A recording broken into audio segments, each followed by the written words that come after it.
Se ha odiado a la mujer y al género femenino en la antigüedad. La misoginia significa precisamente el odio a las mujeres. Esto lo dijimos en la primera clase. El odio a las mujeres. Se escucha decir también, pero vos te estás exagerando. No yo, sino el grupo feminista. De pronto uno dice, pero ¿ha sido para tanto? Miren, uno podría preguntarse por qué la mujer necesitó tantos siglos, por no hablar de milenios, para poder reivindicar sus derechos y recuperar su dignidad. No solamente pasó en la antigüedad y la Edad Media, pasó en el Renacimiento, en la Edad Moderna, y recién en el siglo XX se comienzan a ver en los primeros indicios de la reivindicación de los derechos de la mujer. Y uno dice, ¿cómo pudo ser esto? Bueno, hay toda una historia tremenda de condena y desvalorización del género femenino que lo explica. Porque si no, ¿cómo pudo pasar la Ilustración? ¿Cómo pudo pasar el socialismo, la Edad Moderna, las primeras décadas de la Edad Contemporánea y recién en el siglo XX encontramos los primeros indicios de recuperación de esos derechos, ¿no? Miren, nosotros nos hemos detenido fundamentalmente en la época que no es muy común,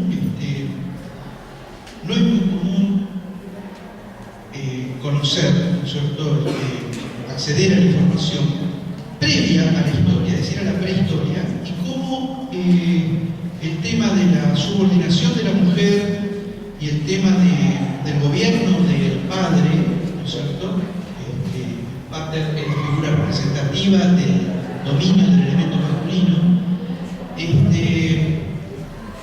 se desarrolló en culturas prehistóricas que luego influyeron decisivamente en las primeras culturas históricas.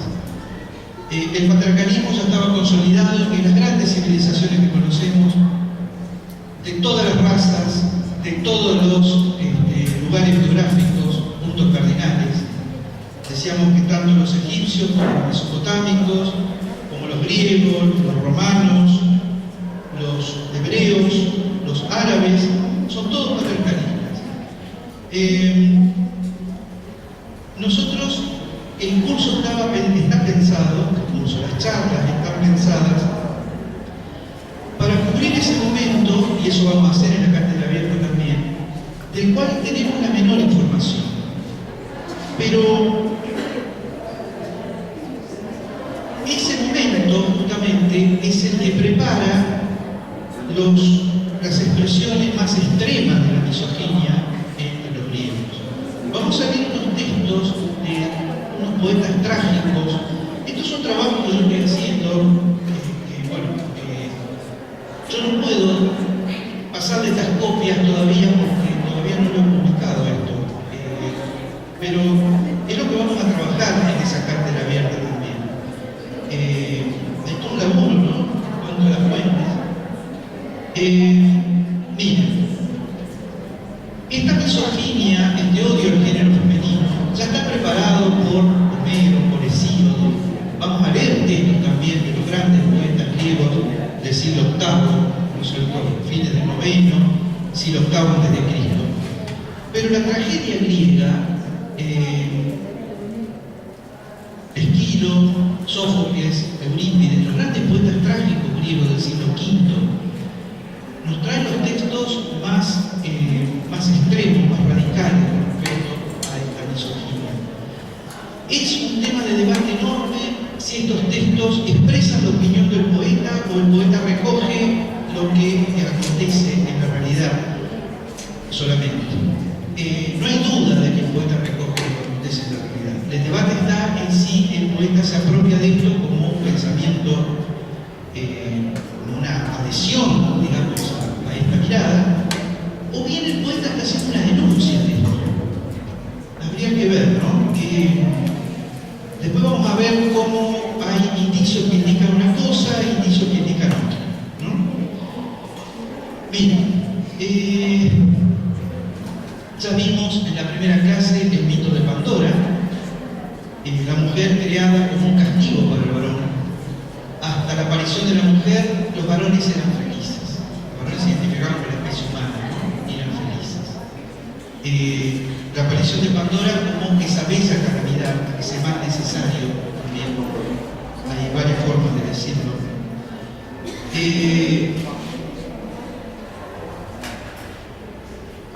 Si hay un texto que expresa la misoginia con toda la claridad, está en la tragedia Hipólito de Eurípides. El personaje de Hipólito, en la tragedia de Eurípides que lleva su nombre, Hipólito, lamenta que Zeus haya creado a las mujeres en lugar de idear otra forma para garantizar la continuidad de la especie humana. Se lamenta que los dioses no hayan inventado otra manera de que la especie humana, que se identifica con el varón, obviamente, hasta la aparición de la mujer, pudiera continuar, se pudiera propagar sin intervención de la mujer. Esto parece algo fantástico, pero fantástico cómo sería posible, ¿no? Ya les adelanto que los griegos se imaginaron cómo hubiera sido posible.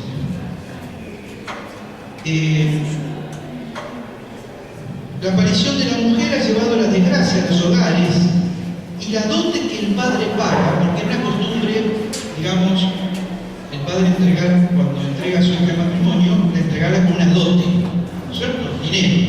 Tenía que llegar con dinero. Entonces eso la hacía más atractiva, cuanto más dinero, digamos, más pretendientes, ¿no es cierto? Pero miren la interpretación que hace Hipólito, o Eurípides, que es el autor, ¿no es cierto?, de la dote. Es decir, el dinero que el padre de la mujer entrega al pretendiente para que el matrimonio sea posible, ¿no? La dote que un padre paga por su hija cuando la concede en matrimonio no es sino el modo que tiene para liberarse de ella, ¿no? Según Hipólito, esto hace evidente que la mujer es un gran mal, ¿cierto? Esto es la prueba de que la mujer es un gran mal. Te doy dinero para que te la lleves. ¿Cierto? Esa es la interpretación que hace Hipólito, Eurípides, el autor, ¿no es cierto?, de esta costumbre de los griegos. Quien la recibe verá cómo se consuman sus bienes, cómo se van perdiendo sus bienes. La mujer es como un ser que se va apoderando de la riqueza del varón, ¿no es cierto?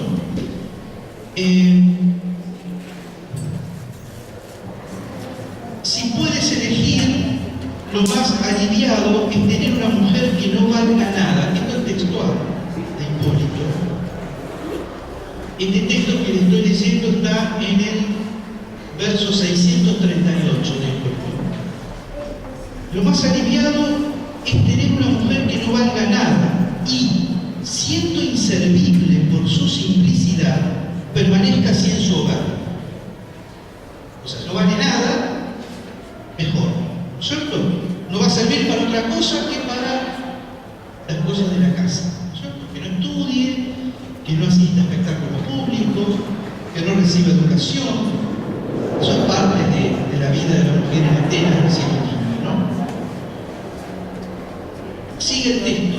Odio a la mujer sabia, odio a la mujer sabia, que nunca viste en mi casa una capaz de pensar más de lo que es necesario. Es sobre todo en las sabias donde Kipris, que es la diosa Afrodita, en nombre de Afrodita, diosa de la gloria, es sobre todo en las sabias donde Kipris hace nacer la malicia. A la carente de recursos, la escasa inteligencia la priva de locuras.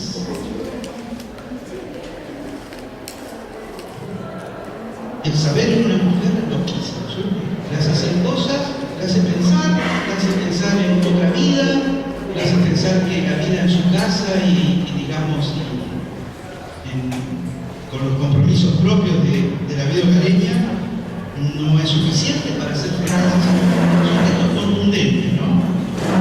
Nunca me cansaré de odiar a las mujeres, aunque alguno ande diciendo que siempre digo lo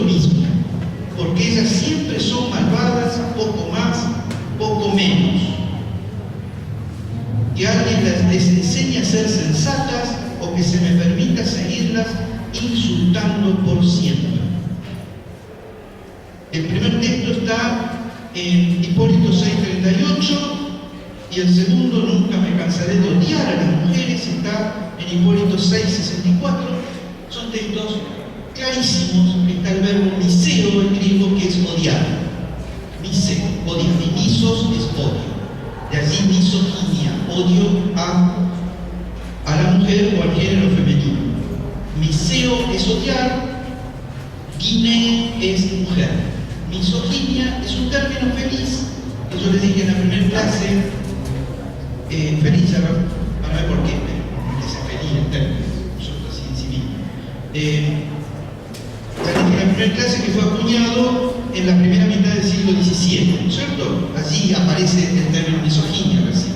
Acá hay lugares, bueno, sí. El término misoginia aparece en el siglo XVII uniendo estos dos términos: miseo, que es odiar, gine, que es mujer. Aparece en un diccionario publicado en Londres, ¿no? Por Thomas Blunt. Diccionario de 1656, ¿no? Con el significado de odio, de desprecio hacia las mujeres. Digo que es feliz porque es un término que expresa realmente lo que aconteció. En la tragedia Medea de Eurípides, la tragedia llamada Medea de Eurípides, afirma Jasón: los mortales deberían engendrar hijos de otra manera, con lo cual no existiría la raza de las mujeres ni habría mal alguno para los hombres.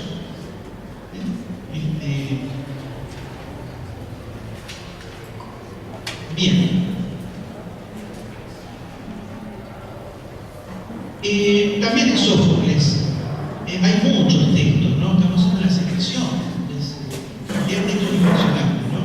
También en Sófocles, la Electra de Sófocles,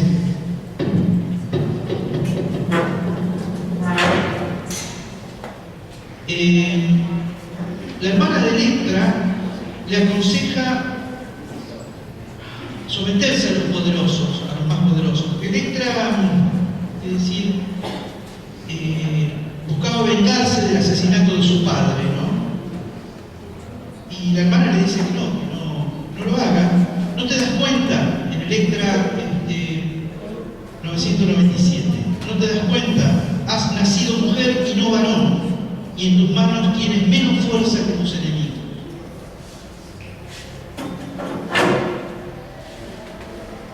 También Ismene, la hermana de Antígona, cuando intenta persuadirla de no transgredir a las leyes, es decir, Antígona quería que a su hermano le den una sepultura, digamos, dentro de la ley. El tirano lo había arrojado de su cuerpo, ¿no es cierto?, sin darle la debida sepultura, y Antígona empieza a vengarse, reaccionar, ¿no es cierto?, para que le den una sepultura como es debido. Y la hermana le dice: es necesario reconocer, por un lado, que hemos nacido mujeres y no somos capaces de luchar contra los hombres, y que además estamos bajo la autoridad de quienes son más fuertes, debiendo obedecer sus órdenes, estas y aún otras más dolorosas. Por mi parte, rogando a los que están bajo tierra que me perdonen, porque estoy forzada a actuar de esta manera, obedeceré a quienes tienen el poder, porque pretender algo por encima de lo que es posible no tiene ningún sentido. Esto es un texto de la Antígona de Sófocles en 61, ¿no? 61, el número 61.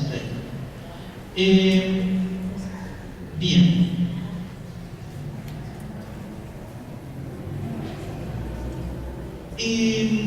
Los griegos tenían un ejemplo de cómo puede haber un nacimiento sin participación de la mujer, y el nacimiento de la diosa Atenea, que ya está en un medio. Atenea nació de la cabeza de Zeus, de Canso, una cosa monstruosa, ¿no? Pero hay un texto de la Andrómaca de Eurípides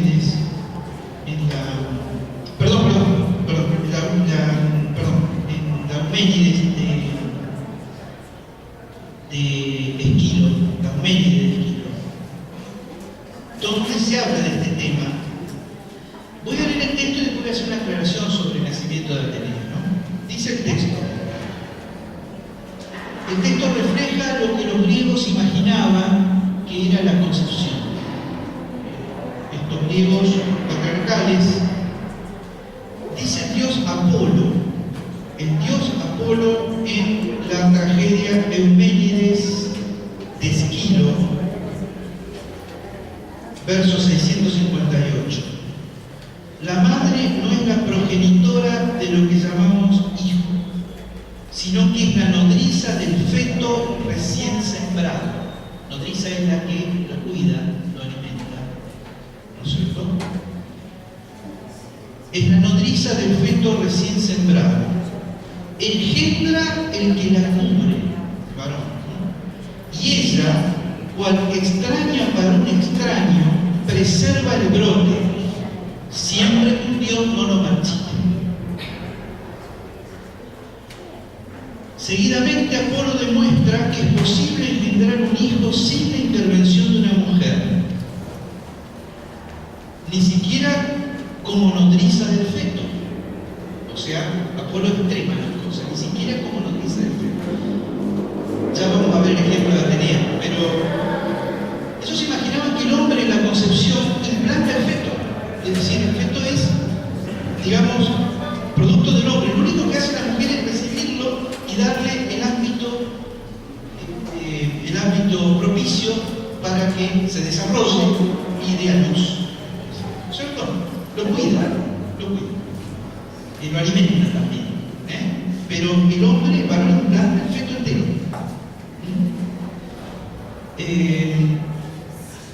Seguidamente Apolo demuestra que es posible engendrar un hijo sin intervención de la mujer, ni siquiera como nodriza del feto, citando el caso de Atenea, la hija de Zeus.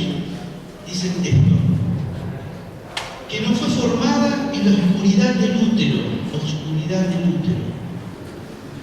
Acuérdense que el órgano femenino está asociado con la oscuridad y el masculino con la luz.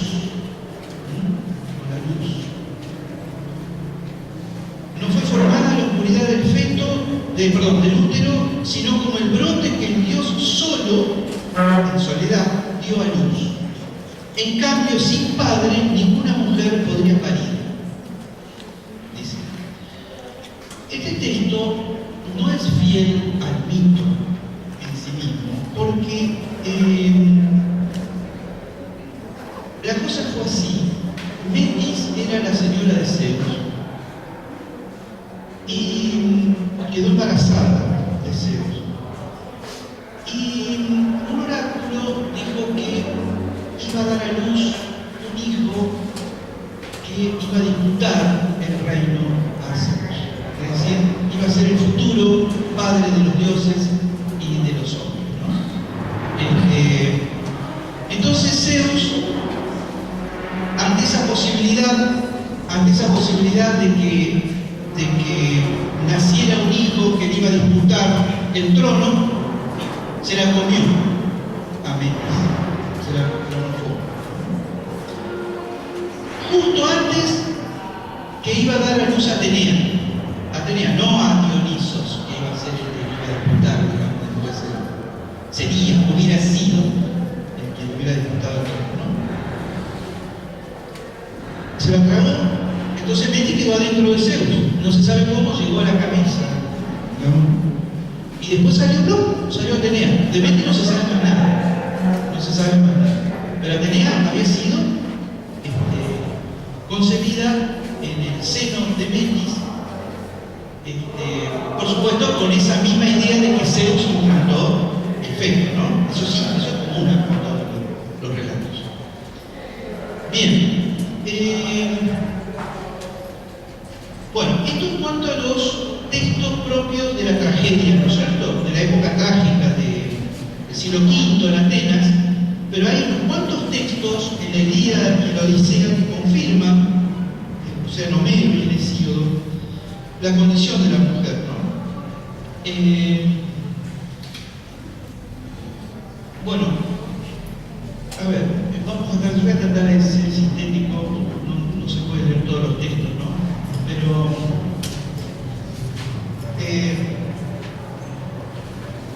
los casamientos no se hacían por amor, ¿no es cierto?, sino por arreglo entre las familias. Pero el que tomaba la iniciativa era el varón elegía, digamos, a la mujer que quería, por supuesto con una buena dote digna para que ella pueda ser aceptada.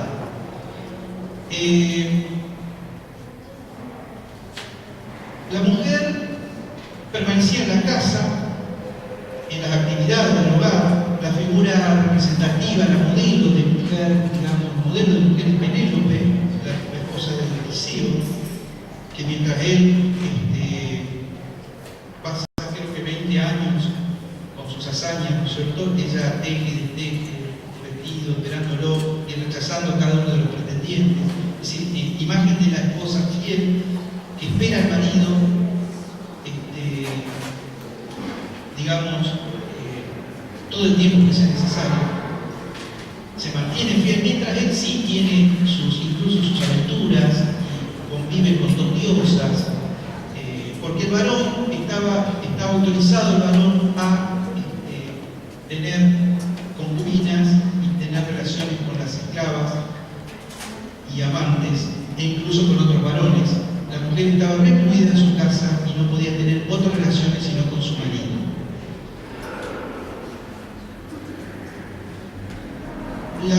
Son sintomáticas las leyes de Solón en la primera mitad del siglo VI a.C. Las leyes de Solón nos hablan de la condición de la mujer, una mujer que tuviera relaciones antes del matrimonio, o sea, siendo soltera, se autorizaba al padre y a los hermanos a venderla como esclava, según las leyes de Solón. La mujer que cometía adulterio tenía ese mismo destino, y al adúltero se lo podía matar. Se lo podía matar, al varón adúltero se lo podía matar. Pero esto no era atención a la mujer, sino al varón ofendido. Al varón ofendido. Es por ofensa, esto está en la Biblia también. Por ofensa al varón, él tiene derecho a matar al amante de su mujer. Pero son los derechos siempre del varón. Si una mujer era violada, según la ley de Solón, no sé, yo acá no tengo el texto, pero tenía que pagar una multa el violador, una multa, ¿no? Pagando una multa, entonces se permitía, o sea, no era, por supuesto, no era encarcelado ni tampoco recibió otro tipo de castigo. La herencia pasaba al hijo varón, ¿no es cierto? En el caso de que quede una mujer sola, de que no haya otro heredero, estaba obligada a casarse con el pariente varón más cercano, tíos o primos. Y si ya tenía un hijo varón, la herencia pasaba a ese hijo varón, directamente, del abuelo al hijo, ¿no es cierto? Bien. Esta situación de la mujer, esta situación de postración prácticamente que vivía, hacía que sea rehén de esa situación. Es decir, el varón se transformaba en esta condición en su protector. Es decir, el varón la protegía. Justamente las leyes de Solón insisten en darle enseguida, es decir, algunos interpretan positivamente cierto aspecto de la ley, darle enseguida al marido, porque si no, esa mujer estaba expuesta a ser capturada como concubina, como esclava. Entonces, al darle inmediatamente un marido, entonces se la protegía de nuevo, ¿no es cierto? Seguía siendo protegida. Ellas mismas, hay un texto de Andrómaca de Eurípides muy claro sobre esto, donde ellas valoran esta protección, ¿no es cierto? Es decir, es como una especie de resignación. Es decir, bueno, estamos casadas de pronto contra nuestra voluntad, pero no hay alternativa. Peor sería estar sola, estar expuesta al deseo del varón, ¿no es cierto? Hay textos que instan a la mujer a casarse para no quedar expuesta al avance del varón. Miren en la Ilíada. En el canto 9, verso 590, la reina Cleopatra, que no es la egipcia, es otra Cleopatra, instaba a su esposo Meleagro a defender la ciudad de Calidón. O sea, Meleagro no quería defender la ciudad de Calidón, estaba ofendido por algunas cosas, entonces no. Y ella dice, bueno, pero tiene que ir a defenderla, porque le recuerda todos los sufrimientos que padecen los hombres cuya ciudad es conquistada. Esto es la costumbre. Matan a los varones, el fuego reduce la ciudad a cenizas y los niños y las mujeres son esclavizados.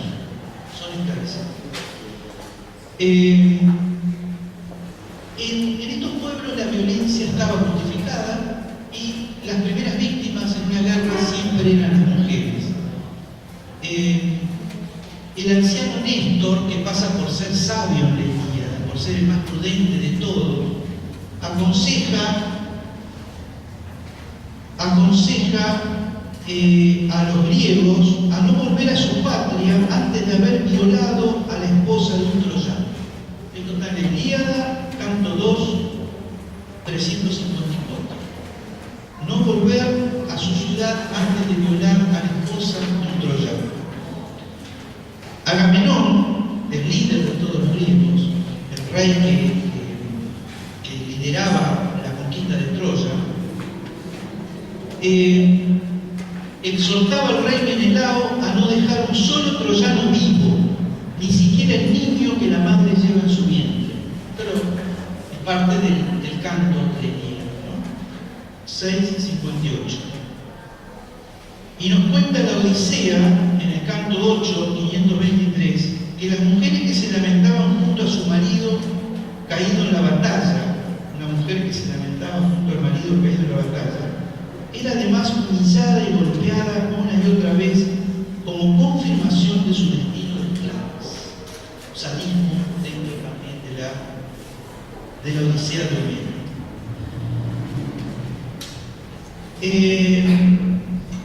Entonces, el modelo de mujer es Penélope y el antimodelo, como dijimos en una de las clases, es Helena de Troya, ¿no? Es Helena de Troya.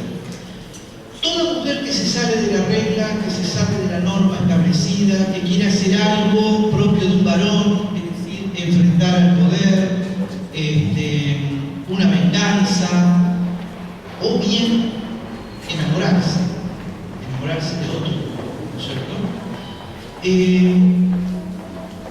Esta mujer está condenada a todas las desgracias, es decir, Helena, Clitemnestra, Medea, Deyanira, todas las grandes heroínas, tanto de la Ilíada y la Odisea como de las tragedias griegas, cuando hacen algo que trasciende sus deberes y su lugar, digamos, que debe ocupar en la casa, como esposa y madre, genera todo tipo de desgracias, es decir, todo tipo de locuras, suicidios,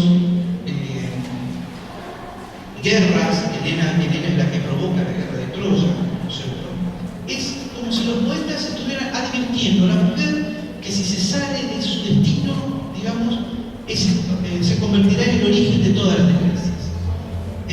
Entonces hay un doble mensaje del poeta. Por un lado, nos muestra heroínas, es decir, mujeres que de hecho lo hacen, pero por otro lado, todas las consecuencias nefastas, como diciendo, ojo, que si hacen esto, les va a pasar todo lo que le pasó a Medea, a Clitemnestra, a Helena, Deyanira, a Fedra.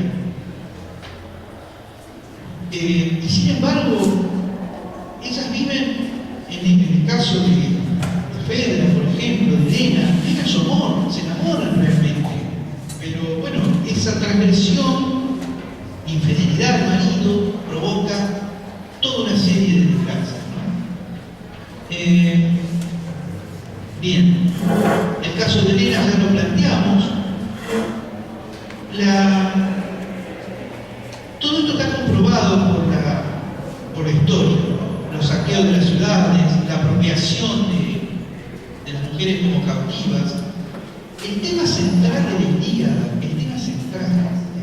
es el enojo de un varón, Aquiles, el enojo, la cólera de Aquiles, ¿no? Herido en su orgullo, porque un compañero de lucha, Agamenón, le arrebató una cautiva, Briseida, porque a su vez se había visto obligado a devolver otra cautiva, Briseida, que tenía en su poder. Es decir, Agamenón se vio obligado a devolver una cautiva, entonces lo primero que se le ocurrió es robarle la cautiva a Aquiles. ¿No es cierto? Ese es el tema de la Ilíada. El enojo de Aquiles. Aquiles decide no pelear más. Ofendido porque Agamenón le arrebató su cautiva. Una historia atravesada por el rapto de mujeres, siendo el primero de Helena. El rapto de Helena es el origen de la guerra de Troya, ¿no? La razón por la que aquellos dos varones estaban en campaña. Las mujeres aparecen aquí como objeto de intercambio, ¿no? Bien. Seguimos. La captura como resultado de la toma de una ciudad era considerada normal, estando así justificada la violencia. Pero, es decir, capturar a una mujer en la guerra era legítimo. Ahora, capturarla fuera de la guerra no, como el caso de arrebatarle la cautiva Agamenón a Aquiles, no estaba legitimado. Tampoco el rapto de Helena por Paris, por eso genera la guerra de Troya, ¿no? Bien. Seguimos. La captura de mujeres, esto más o menos lo leímos, pero lo volvemos a decir. La captura de mujeres para satisfacción sexual o reducción a la esclavitud se encuentra atestiguada en numerosos pasajes. En el día 1976 se dice que acostarse con ellas es una costumbre. Se ofrecían primero al rey, la cautiva se ofrece primero al rey, como el rey no puede tener todas las cautivas, después la reparte entre los soldados. Todas son elogiadas por su belleza, es decir, el griego es muy puntilloso en esto. Fulana de tal es bellísima por su cabellera, la otra por sus mejillas, la otra por su cintura, la otra por sus tobillos, ¿no es cierto? Y las troyanas y las ranitas por los grandes senos, ¿no es cierto? Se repite 2 o 3 veces esto, ¿no? Esclavas y cautivas se adjudicaban como premios en los certámenes, junto con animales, armas y artefactos. Esto está en el Ilíada 22.163, 23.259. Algunas aparecen, por supuesto, integradas a las familias de sus captores, como concubinas, aceptando su destino, una especie de sobrevivencia, ¿no es cierto?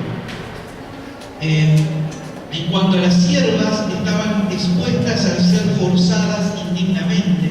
Esto está en en la Odisea 16.108, 20.318, el abuso de las concubinas, de las esclavas, de las siervas.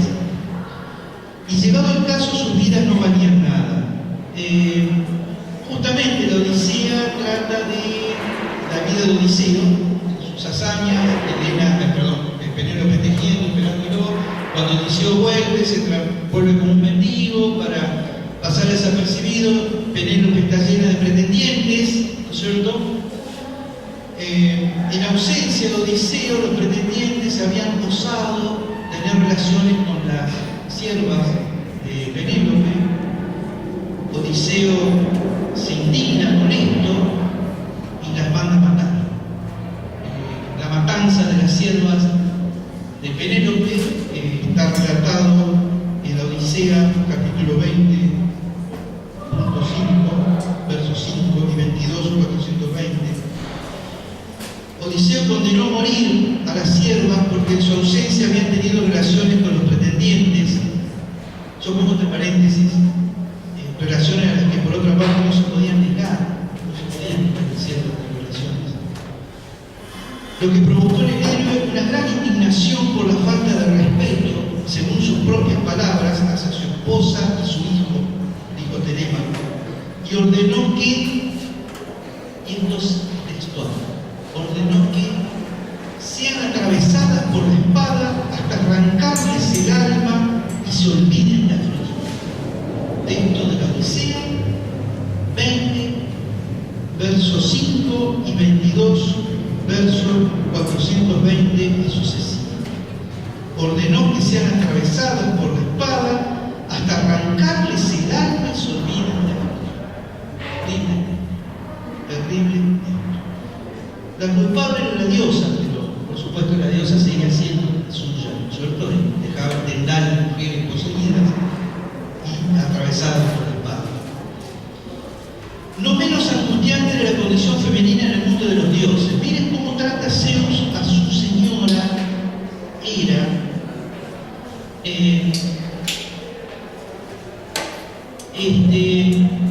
Bueno, según la Ilíada, la vivía golpeando, ¿no? En un momento la colgó encadenada y con 2 yunques sus pies. En la Ilíada 15:14. En una ocasión le dice: siéntate en silencio y acata mis palabras, no sea que ni todos los dioses del Olimpo pueden auxiliarte cuando yo me acerque y te ponga mis formidables manos encima. Eso le dice Zeus a Hera, a su esposa. Ilíada 1:565.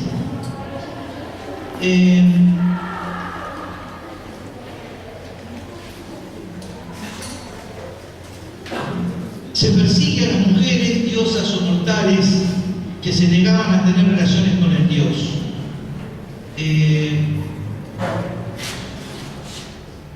Los dioses varones poseen a las diosas a través del rapto, del engaño o de la fuerza. Esto es un lugar común a múltiples relatos.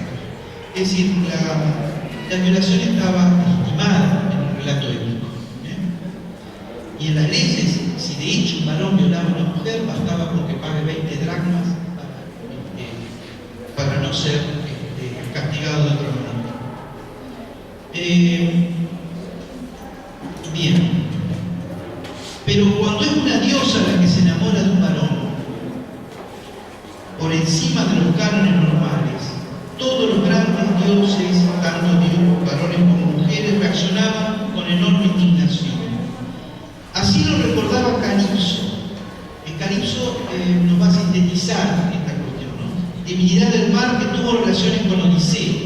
Calipso es una diosa del mar que tuvo relaciones con Odiseo. De las hazañas de Odiseo fue tener relaciones también, tuvo la de tener relaciones con Calipso, mientras Penélope tenía, yo estoy esperándolo.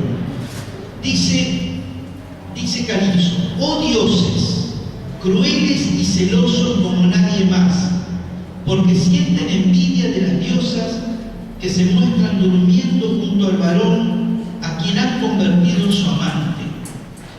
Así cuando la aurora de rosados dedos se apoderó de Orión, la aurora, la diosa, se apoderó de Orión, le tuvisteis envidia, vosotros los dioses que viven sin cuidados, hasta que la casta Artemisa, la de trono de oro, lo mató en Ortigia con sus dulces dardos. O sea, Artemisa lo mata a Orión por haber tenido relaciones con la diosa Calipso. Y cuando Demeter, la de hermosas trenzas, cediendo a los impulsos de su corazón, se unió en el amor y en el lecho a Jasón, sobre una tierra nueva labrada 3 veces, Zeus no tardó en enterarse y fulminó al héroe con su ardiente rayo. Zeus lo fulmina a Jasón por tener relaciones con Demeter. Y el destino de Ariadna, la muerte de Ariadna, la famosa Ariadna, el libro de Ariadna, la historia de Ariadna con Teseo, pobre Ariadna, Teseo la rapta a Ariadna, un rapto. Pero como Ariadna andaba con Dionisos, era la amante de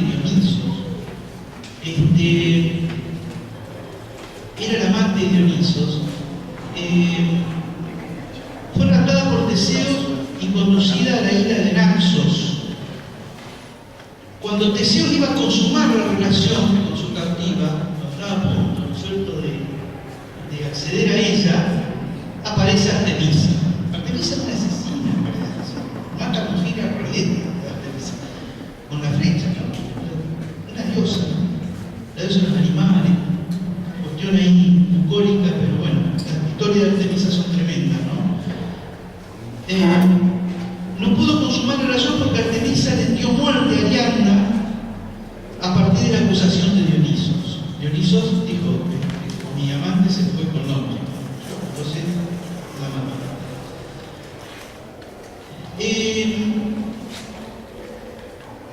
Bien, la guerra es cosa de hombres, ¿no? Es cosa de hombres. Cuando una diosa interviene en la guerra, su comportamiento es semejante al de un varón. En la Ilíada 5.784, 5.733, se ve la transformación de Atenea. Atenea, como diosa de la guerra, abandona sus tareas habituales como mujer para adoptar todos los atributos que distinguen a un guerrero: la espada, el escudo, el casco, etc., ¿no? Bien.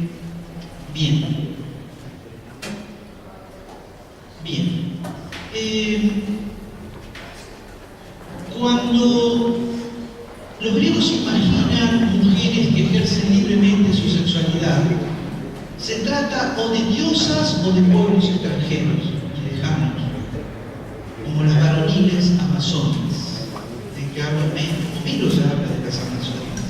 Un pueblo que no hay certeza de si existió verdaderamente, ¿no? No hay certeza, pero las amazonas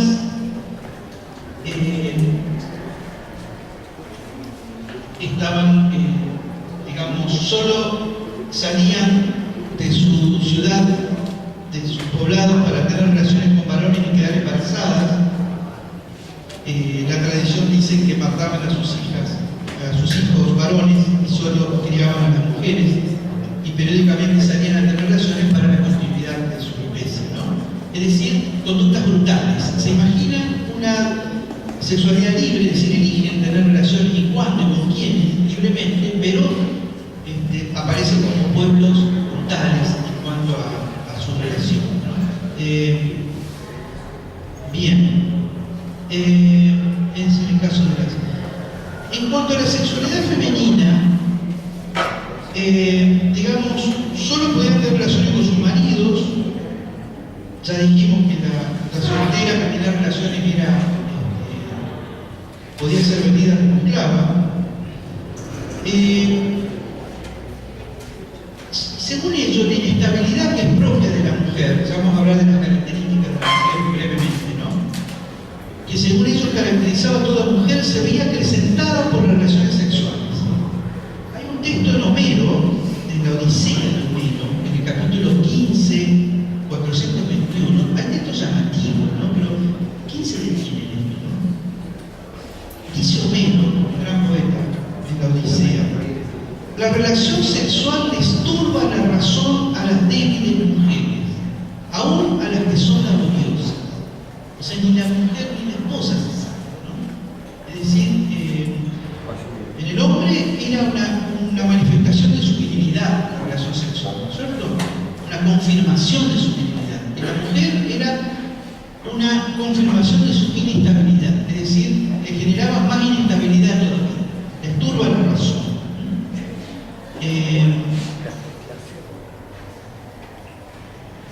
Bien. Seguimos.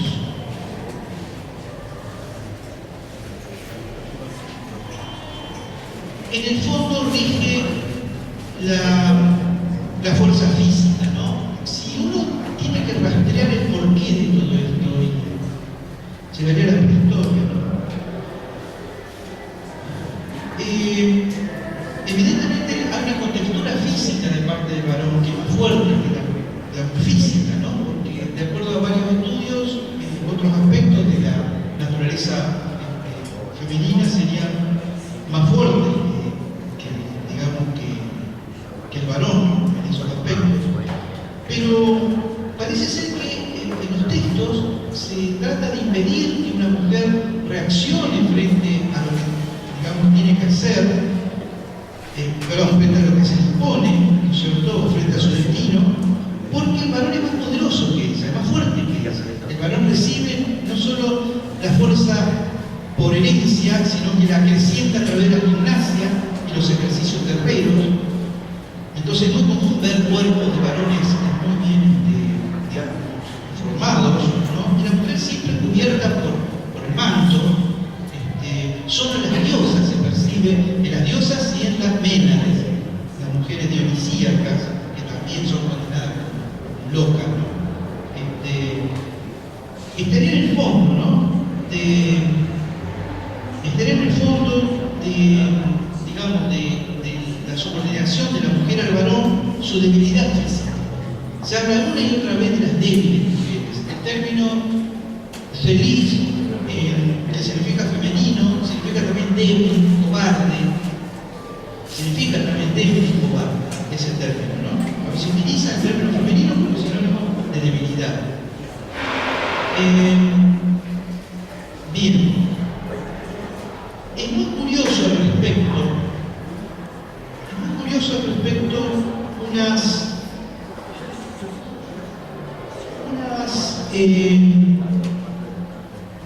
los pitagóricos, que es una comunidad filosófica del siglo VI a.C., seguidores de Pitágoras.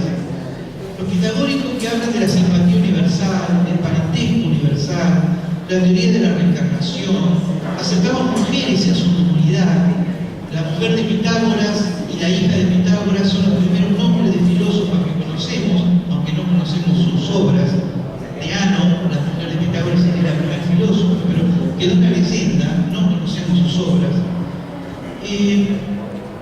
Los pitagóricos concebían la realidad en un juego de contrarios a partir de dos columnas, ¿no?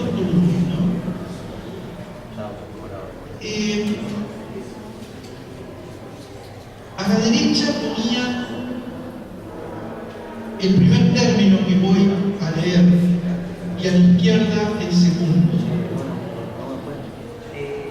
Límite ilimitado. Límite ilimitado. Límite ilimitado, impar, par. Impar, par. Múltiple. Me voy a ordenar porque si no, derecha e izquierda.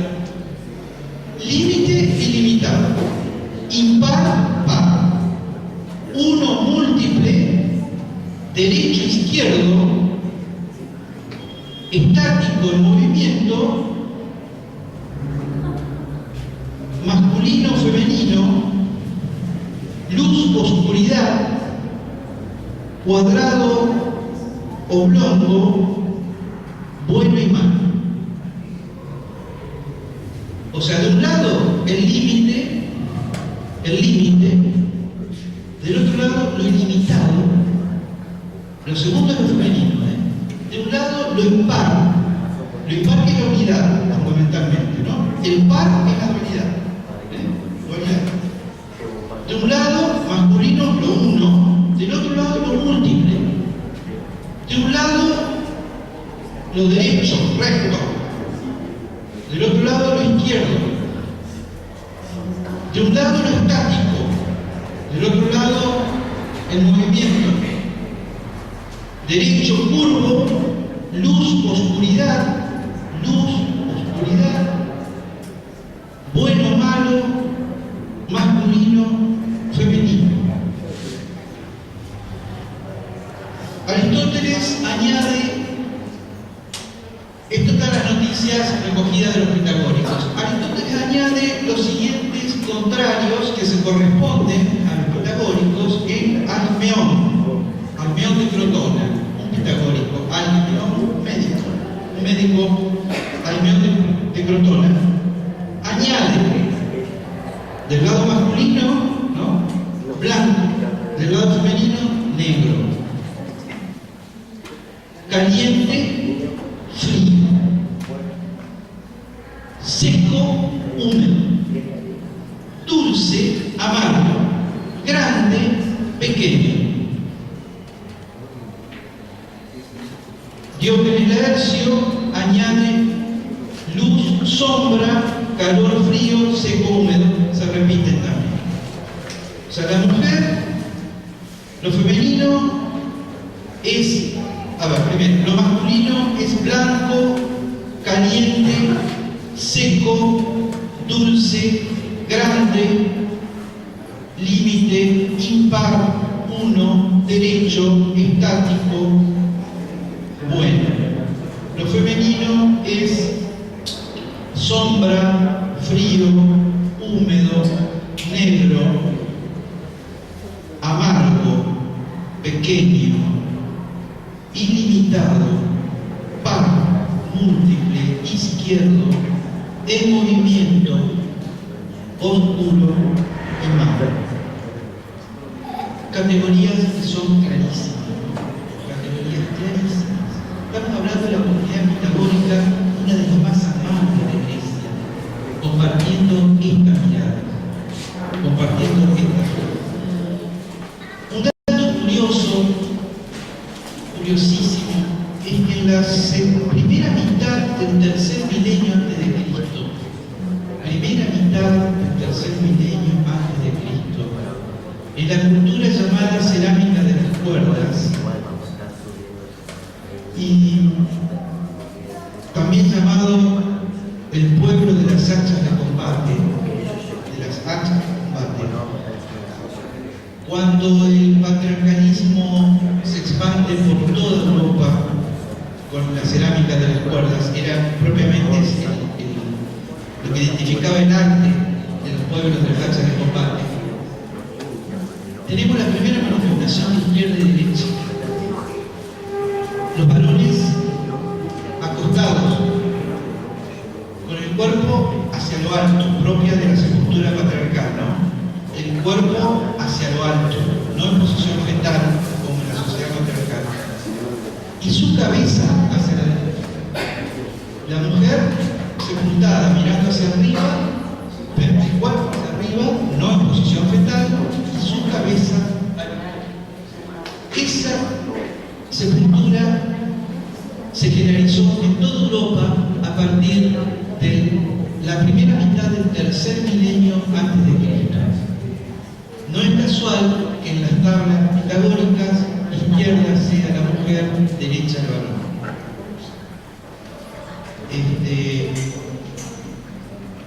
El origen, al menos los arqueólogos llegan hasta aquí, ¿no?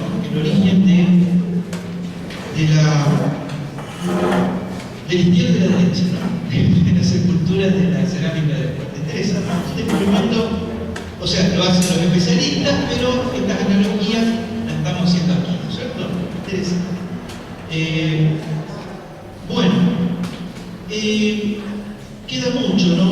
Muchísimo. Es increíble lo del blanco y el negro también. Increíble, ¿no? El racismo del hombre europeo tiene que ver con esto también. Desde la asociación de lo blanco con lo bueno y lo negro con lo malo. Cuando el negro era el color de la sociedad patriarcal, como yo les dije alguna vez, hay tantas curiosidades, pero tanto queda por ver, ¿no? Si ustedes buscan, por ejemplo, la vestimenta, el origen de la vestimenta en las culturas, digamos, históricas, algunos que tienden a la prehistoria, busquen por curiosidad el tema de la ropa interior. Y el límite es Homero. Homero se habla de un cierto lienzo que la mujer se cruzaba así, digamos, para tapar las partes pudendas, el taparrabos del varón. Por supuesto estaba antes la vestimenta egipcia, la vestimenta mesopotámica, pero de ropa interior es muy difícil hablar, ¿no? Difícil en el sentido de difícil hablar de la ropa interior de las egipcias y egipcios o de los mesopotámicos o de los hebreos del segundo milenio. El primer dato que aparece en los estudios lo da Homero. Resulta que después en la época clásica de los griegos, en Roma ya se multiplica el tema del uso de la ropa interior. Pero, ¿qué hacemos con las estatuillas de las diosas y de las mujeres del sexto milenio, quinto milenio, cuarto milenio, las culturas matriarcales, a todas las formas que ustedes se pueden imaginar de ropa externa e interna, todas, incluso las figuras son tan curiosas a veces que dicen, no hay nada nuevo en este sentido, ¿no? Ropa exterior e interior de las mujeres y de los varones, fundamentalmente de las mujeres, porque siendo culturas matriarcales, se ocupaban más de la figura femenina que de la figura masculina. Los órganos genitales, las posiciones sexuales, cubrían las paredes, las vasijas, las casas, es decir, había una verdadera veneración por la relación hombre y mujer, por la relación también mujer y mujer. No tenemos datos de relaciones entre varones en las ciudades matriarcales, pero esto es posiblemente por el tema de que las estatuillas y los motivos masculinos tienen un porcentaje bajísimo con respecto a las estatuillas y los símbolos femeninos. La relación entre varones, atestiguada históricamente e históricamente, corresponde a las sociedades patriarcales, ya sea para bendecirla o maldecirla. El patriarcalismo más original condenó las relaciones entre varones. Esta sociedad matriarcal que desapareció como estructura social a partir de las invasiones europeas en Europa, en el Mediterráneo, en Mesopotamia, en la India. Acuérdense que antes de la llegada de los arios a la India había una sociedad matriarcal allí, cuya escritura permanece indescifrada. Esta sociedad matriarcal desapareció como estructura, pero sus elementos perduraron hasta hoy. Era otra visión del mundo y de la vida. Se valoraba lo puro, la luna, lo húmedo. Se valoraba las relaciones igualitarias, la no violencia. Hay un dato muy curioso que abre todo otro, o sea, nosotros podemos dar un curso 20 años, nosotros, o sea, invitar gente, que es la increíble sociedad de la isla de Lesbos, en Grecia, en pleno siglo VII, florecen las poetisas de Lesbos, entre ellos Safo de Lesbos. Se conserva solo la poesía de Safo. Hay muy poca producción femenina en Grecia y en Roma, justamente porque la mujer no tenía acceso a la cultura. Y encontramos la producción de Safo de Lesbos, donde allí sí se habla del amor libre en cuanto al amor con elección, ¿no es cierto?, de parte de una mujer. Es increíble descubrir en la poesía de Safo cómo una mujer podía demorar su casamiento hasta los 25, 26 años, cosa que en otros lugares, ya Hesíodo lo dice en Trabajo de los Días, y después están las tragedias griegas, que es el casamiento de la mujer a partir de los 14, 15 años, está obligada a casarse. Al varón se recomendaba casarse a partir de los 25, después de recibir la educación guerrera, que era lo que la ciudad necesitaba. Se demora en Lesbos no solo el casamiento del varón, sino también el casamiento de la mujer. Había comunidades de mujeres que las recibían desde niñas hasta los 25, 26 años, recibían educación, podían tener relaciones con varones antes de casarse sin ser condenadas, y relaciones con mujeres también. Es decir, podían hacer lo que hacían los varones en las ciudades patriarcales de Grecia. Una isla, la isla de Lesbos, siglo VII a.C., fundada por los eolios, por los griegos eolios, pero los eolios fundaron otras ciudades patriarcales. O sea, el fenómeno se dio ahí, en Lesbos. ¿Cómo se explica? Si no tuviéramos esos versos Safo hubiera pasado desapercibido, porque la historia no registra otros testimonios de Lesbos, pero a partir de los versos de Safo se genera incluso el verbo lesbiaxo, que es una historia contada por varones también, ¿no? El verbo lesbiaxo es sinónimo de relación sexual libertina. ¿Por qué? Porque es el amor tal como se hace en Lesbos, es decir, de un modo libertino, un amor sin límites, sin reglas. ¿Por qué? Porque se identificaba el amor en Lesbos con la actitud de las mujeres, y no significa que en Lesbos no había relaciones heterosexuales, relaciones entre varones, no significa tampoco que todas las mujeres tenían relaciones con mujeres, ni mucho menos, simplemente estaba permitido, era posible. Pero desde las sociedades patriarcales, los que escribieron la historia, el verbo lesbiaxo pasó a ser amor libertino, ¿no es cierto? Un amor propio de prostitutas. Justamente está toda la tradición del sexo oral, así también, que viene de las sociedades patriarcales. Había como una devoción por el órgano femenino que se manifiesta también en los versos de Safo.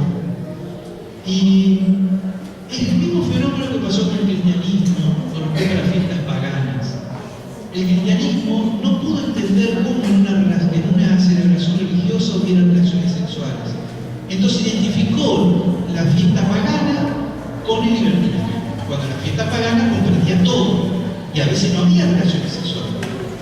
Es decir, las fiestas de Atenea, por ejemplo, no incluían la fiesta de Apolo tampoco, sí la de Afrodita, sí las de Dionisos, y sí algunas de Demeter, algunas fiestas de Demeter. Pero es la lectura y la historia que se ha escrito, la historia que hemos recibido. La historia del pueblo lesbiaxo es muy interesante en ese sentido. Por supuesto, la gente de Lesbos no decía vamos a ser lesbianos, o sea, vamos a ser. Eso es desde afuera, desde afuera. Queda como un destello en la comunidad patriarcal, solo la historia de Tecla de Lesbos, que se eclipsa en el quinto. Estamos hablando del séptimo y el sexto, que después con las invasiones y las guerras se termina eclipsando. Por suerte, conservamos los versos de Safo de Lesbos. Bueno, hicimos lo que pudimos. Yo los invito a dejar, los que no dejaron, su correo electrónico, y les prometo que a más tardar para noviembre van a tener información sobre las actividades del año que viene. Vamos a generar, si todo anda bien, si los dioses quieren, mejor dicho las diosas, las dioses les dicen, distintas áreas y distintas actividades para que esto se pueda desarrollar con esa libertad que necesitamos. Les digo, lo que se ofrece, lo que se va a ofrecer es lo que aquí se insinuó en referencia a las fuentes, es decir, todo esto está en la historia. Hay que tener las claves para encontrarlo, pero está en la historia. Bueno, muchas gracias.